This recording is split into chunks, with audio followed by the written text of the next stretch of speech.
ये एक सच्ची घटना पर बनी फिल्म है जिसने पूरी दुनिया को हिलाकर रख दिया था। 1991 से 2002 तक चले इस गृह युद्ध ने लाखों परिवारों को उजाड़ कर रख दिया था। चलिए जानते हैं कि कैसे एक हीरे की वजह से पूरा देश उजड़ गया। मूवी की शुरुआत में हमें एक ब्लैक आदमी को दिखाया जाता है जिसका नाम सोलोमन वेंडी होता है। सोलोमन अपनी बीवी और 3 बच्चों के साथ सिएरा लियोन नाम के देश में एक फिशरमैन का काम करता है। इस टाइम इस देश में सिविल वॉर चल रही है। सोलोमन रोज की तरह अपने बेटे को स्कूल भेजकर फिशिंग के लिए निकल जाता है। शाम होते ही सोलोमन अपने बेटे डिया के साथ घर वापस आता है, लेकिन उसी समय गांव में RUF नाम के एक टेररिस्ट ग्रुप जो वहां की गवर्नमेंट पर कब्जा करना चाहती है, वो गांव पर अंधाधुंध फायरिंग कर देते हैं। इस फायरिंग में बहुत लोगों की जान भी चली जाती है। सोलोमन किसी तरह अपने परिवार को बचा लेता है, लेकिन वहां की सेना उसको पकड़ लेती है और उसे जबरन डायमंड माइंस में मजदूरी करवाने के लिए ले जाया जाता है। दूसरी तरफ UN की एक काउंसलिंग में इस मुद्दे पर बात हो रही थी कि अफ्रीका के एक खदान लोगों को जानबूझकर स्लेव मजदूरी करवाई जा रही है। उनको ये सब करने से रोकना पड़ेगा क्योंकि उसकी वजह से हजारों परिवार तबाह हो जाते हैं। उस कॉन्फ्रेंस में हमें दुनिया की सबसे बड़ी डायमंड मर्चेंट कंपनी के मालिक सोलोमन को दिखाया जाता है। वो कहता है कि अफ्रीका में कभी भी इलीगल तरीके से ट्रेडिंग नहीं करता, लेकिन रियलिटी में वो ही इन सब का असली जिम्मेदार था। अगले सीन में हमें डैनी आर्चर नाम के एक अमेरिकन को दिखाया जाता है जिसका काम हीरो की स्मगलिंग करना है। वो RUF के कमांडर जीरो नाम के व्यक्ति से मिलता है और उनसे बेशकीमती हीरे के बदले में उनको बंदूकें सप्लाई करता है। डैनी US में एक आर्मी का सदस्य रह चुका है। अब डैनी को कैसे भी करके हीरे लेकर यहाँ से निकालना है, इसलिए वो बकरी के झुंड के साथ दिखता है। दरअसल डैनी ने इन बकरियों में अपने हीरे छुपा रखे थे।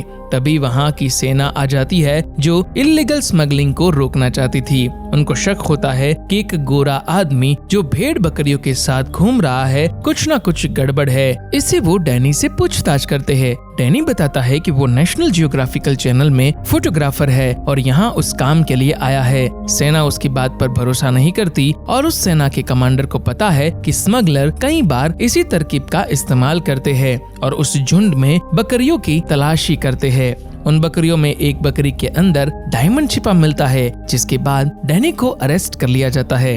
डैनी उनको रिश्वत देने की कोशिश करता है, लेकिन वो नहीं मानने वाले थे। अगले सीन में हमें एक डायमंड खदान दिखाई जाती है जहां अगवा किए गए सभी लोगों को रखा गया है। वहां पर सोलोमन को भी हीरे की खोज करते हुए दिखाई देता है। ये पूरा इलाका RUF के अंडर में आता है, जिसके चारों ओर RUF के लोग होते हैं। हीरे की खोज करते हुए सोलोमन को एक बड़ा सा पिंक कलर का हीरा मिलता है। सोलोमन सोचता है कि वो इस हीरे को अपने पास ही रखेगा क्योंकि उसने कभी इतना बड़ा हीरा नहीं देखा था। जैसे ही वहाँ पर खड़े RUF के लोगों का ध्यान भटकता है, सोलोमन हीरे को अपने पाँव की उंगलियों के बीच फंसा देता है। सोलोमन टॉयलेट के बहाने वहाँ से निकलता है क्योंकि उसे हीरा कहीं छुपाना था, लेकिन बाहर जाने से पहले कमांडर उसकी अच्छी तरह तलाशी लेता है, लेकिन उसे कुछ नहीं मिलता, इसलिए वो उसे जाने देता है। सोलोमन जैसे ही हीरे को छिपाने की कोशिश करता है, RUF का कैप्टन सोलोमन की कनपट्टी पर गन रख देता है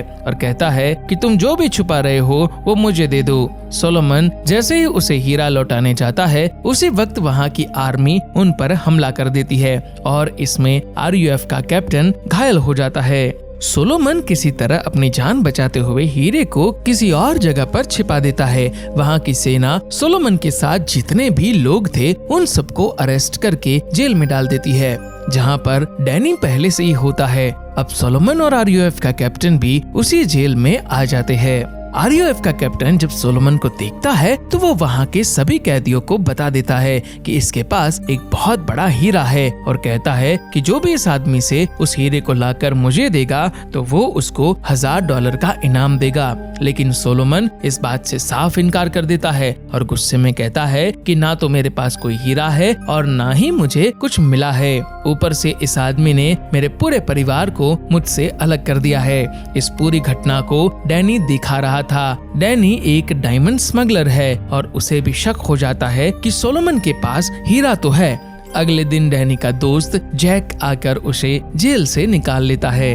डैनी उसके दोस्त को कहता है, अंदर एक कैदी है जिसका नाम सुलेमान है, उसको तुम्हें छुड़ाना है क्योंकि मुझे लगता है कि सही में उसके पास एक बहुत बड़ा हीरा है। और किसी तरह जैक सोलोमन को जेल से छुड़वाता है और उसको कुछ पैसे भी देता है और बताता है ये सब उसके नए दोस्त डैनी ने किया है। उसके बाद डैनी एक रेस्टोरेंट में जाता है जहां उसकी मुलाकात मैडी नाम की एक रिपोर्टर से होती है। मैडी इलीगल माइनिंग के खिलाफ है और इस सिविल वॉर का असली जिम्मेदार वैन डे कैंप कंपनी ही मानती है जो इलीगल तरीके से डायमंड खरीदते हैं और वो उसे एक्सपोज करना चाहती है। मैडी और डैनी दोनों एक दूसरे को अपने बारे में बताते हैं। मैडी डैनी को बताती है उसके बॉस जो van de Kamp mining company का मालिक है उसकी कंपनी और उसके बारे में जानना चाहती है, लेकिन इस बात के लिए डैनी साफ मना कर देता है और वापस अपने घर आता है जहां उसका कमरा पूरी तरह से बिखरा हुआ था। वो समझ जाता है कि किसी ने उसके कमरे की तलाशी ली है। डैनी घर से बाहर आकर कॉर्डेल नाम के आदमी से मिलता है जो कर्नल का खास आदमी होता है। डैनी को पता था इसलिए वो उसे मारकर वहाँ से चला जाता है। दूसरी तरफ हमें सोलोमन की पत्नी और उसके बड़े बेटे को दिखाई देते हैं जिसे आरयूएफ के लोग पकड़ लेते हैं और सोलोमन के बेटे को अगवा करके अपने साथ आर्मी में शामिल करने के लिए ले जाते हैं। सोलोमन अपने परिवार को ढूंढते हुए एक रिफ्यूजी कैंप तक पहुंच जाता है, लेकिन उसके परिवार का कुछ पता नहीं चलता, जहां पर उसकी मुलाकात डैनी से हो जाती है और उसे उस हीरे के बारे में पूछता है। लेकिन सोलोमन साफ साफ मना कर देता है कि मैं किसी हीरे के बारे में नहीं जानता और एक बस में बैठकर वहां से निकल जाता है।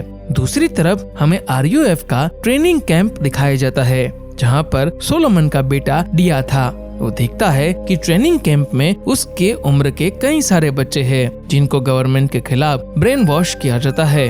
आरयूएफ का कैप्टन डिया से मिलता है और उसको बताता है कि तुम पूरे ग्रुप में सबसे अच्छा काम कर रहे हो, इसीलिए तुम्हें इस ग्रुप के कैप्टन के लिए प्रमोट कर दिया है। और उसके अंदाजे से ऐसा भी लगता है मानो वो जानता है कि डिया सुलेमान का ही लड़का है।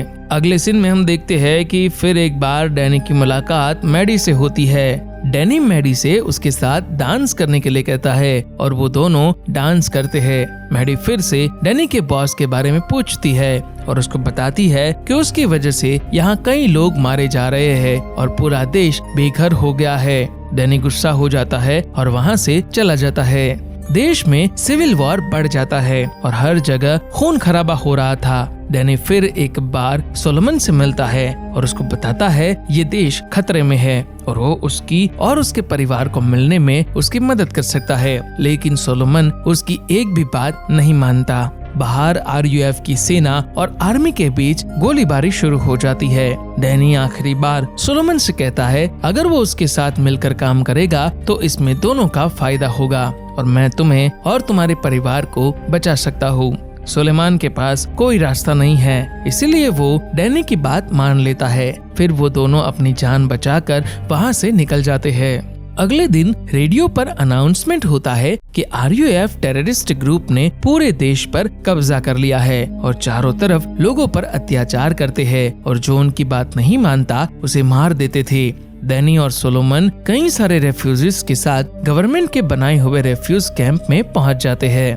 कैंप में डैनी सैटेलाइट फोन के लिए किसी बड़े अफसर से मिलने की कोशिश करता है, लेकिन वहाँ का गार्ड उसे अंदर नहीं जाने देता। उसी वक्त उसको एक जर्नलिस्ट नजर आता है और डैनी उसे मैडी के बारे में पूछता है, जिस पर वो आदमी कहता है कि हाँ मैं मैडी को जानता हूँ और उसके साथ काम भी कर चुका हूँ। डैनी उसे कहता है कि अगर वो मैडी से मिले तो उसको बताए कि कैंप में डैनी उसका वेट कर रहा है और वो उससे मिलना चाहता है।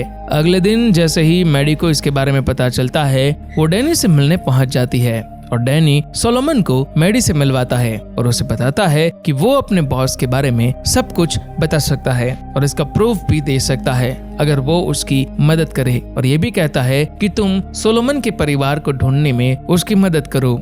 उसके बाद डैनी, मैडी और सोलोमन तीनों हेलीकॉप्टर में गिनिया नाम की जगह पर पहुंचते हैं जहां पर देश का सबसे बड़ा कैंप होता है जिसमें करीबन 10 लाख रेफ्यूजीज रहते हैं।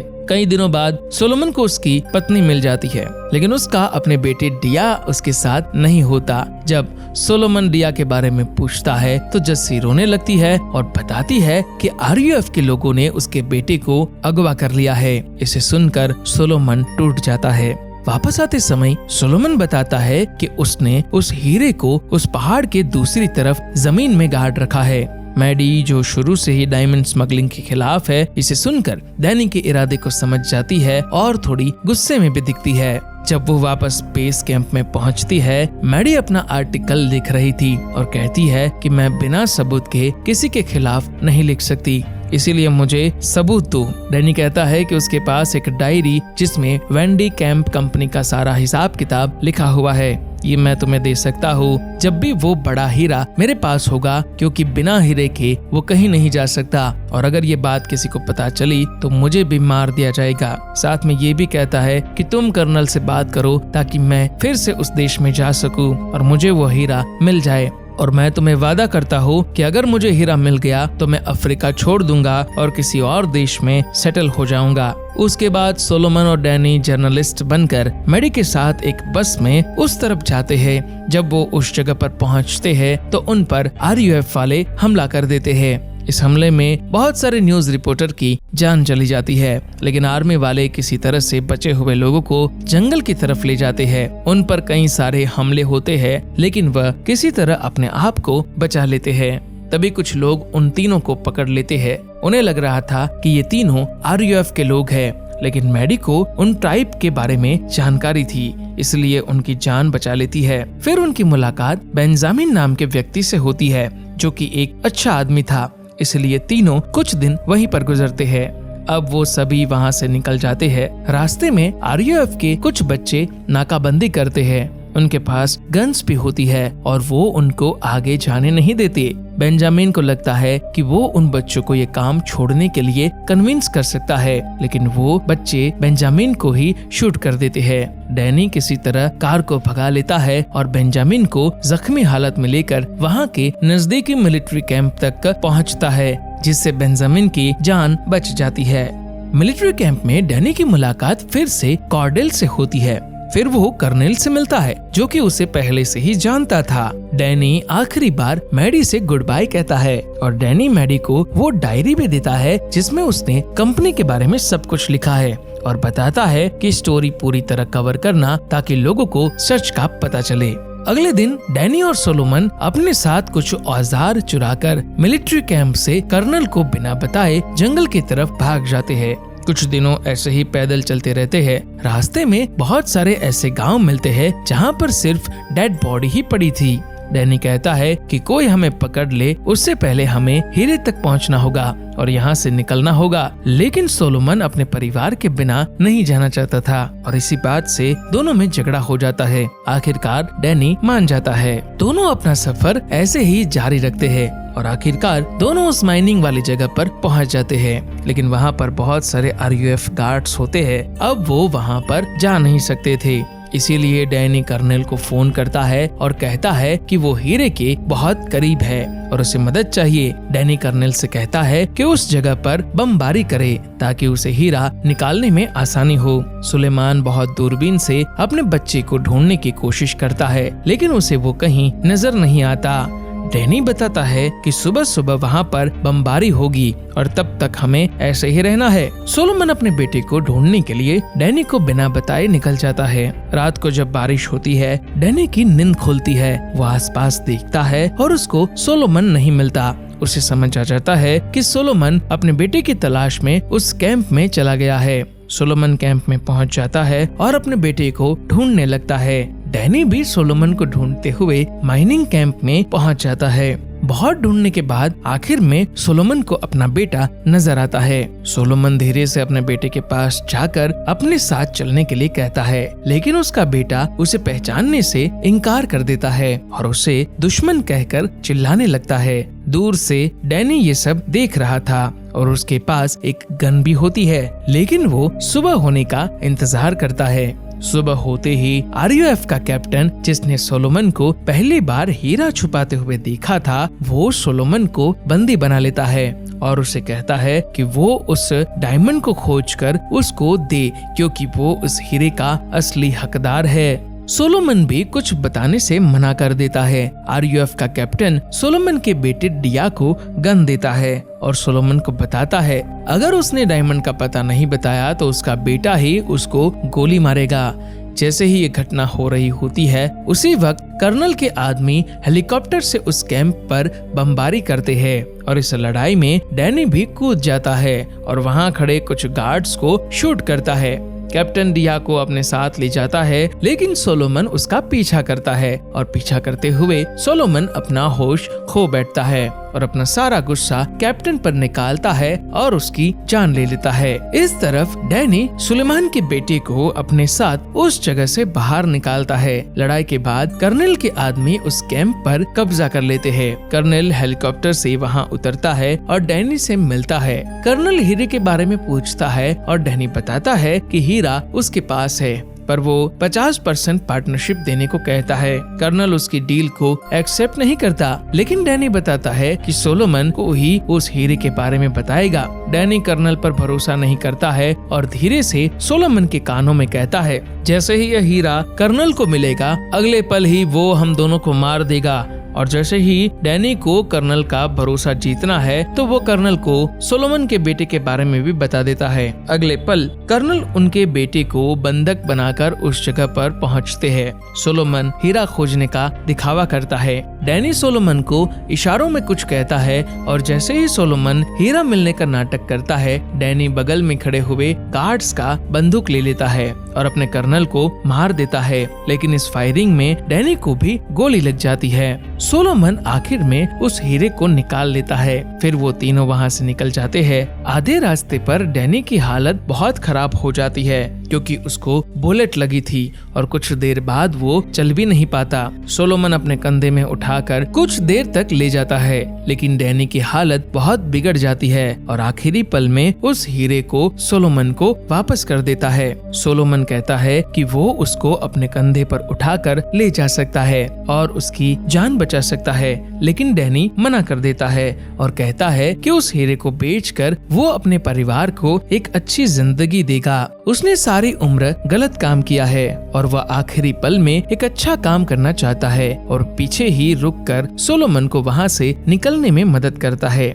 फिर डैनी सैटेलाइट फोन से मैडी को कॉल करता है और उसे आखिरी बार मदद करने के लिए कहता है और मैडी को बताता है कि वो सोलोमन और उसके परिवार को उस जगह से बाहर ले जाए और कहीं सेफ जगह पर ले जाए और दोनों आखिरी बार एक दूसरे को गुड बाय कहते हैं। मैडी सोलोमन को वहाँ से रेस्क्यू कर लेती है। मूवी के आखिरी सीन में मैडी सोलोमन को लंदन में मिलती है और उस हीरे को वेंडे कैप कंपनी के मालिक को बेचने के लिए सोलोमन को भेजती है। वेंडे कैप सुलेमान को उस हीरे के बदले में 2 मिलियन पाउंड्स ऑफर करता है, लेकिन सोलोमन मना कर देता है, ये कहकर कि उस डील में उसके परिवार को भी यहाँ लाया जाएगा और अब तक उसका परिवार यहाँ तक नहीं पहुँच पाया है। और इस दृश्य को मैडी दूर खड़े होकर सबूत के तौर पर उनका फोटो ले लेती है। मैडी इन सबूतों को अगले पल पब्लिश करती है और लोगों को पता चलता है कि जो डायमंड वो पहनते हैं उसकी कीमत कहीं न कहीं किसी के खून से लिखी होती है।